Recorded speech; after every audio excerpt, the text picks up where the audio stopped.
साचो सतराम सचे सतराम समझायो।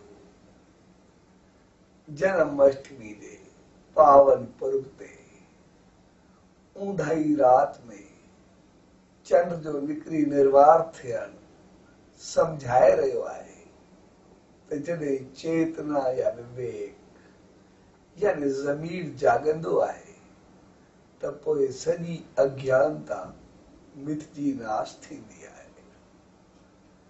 सो जन्माष्टमी जे पावन पर्व जे शुभ अवसर ते सभिनी भाउरनि भेनरुनि ऐं सॼी संगत खे पूज्य डेवरी साहब संत सतराम धाम रारकी साहब जे तरफां आशीर्वाद शुभकामनाऊं वाधायूं वाधायूं।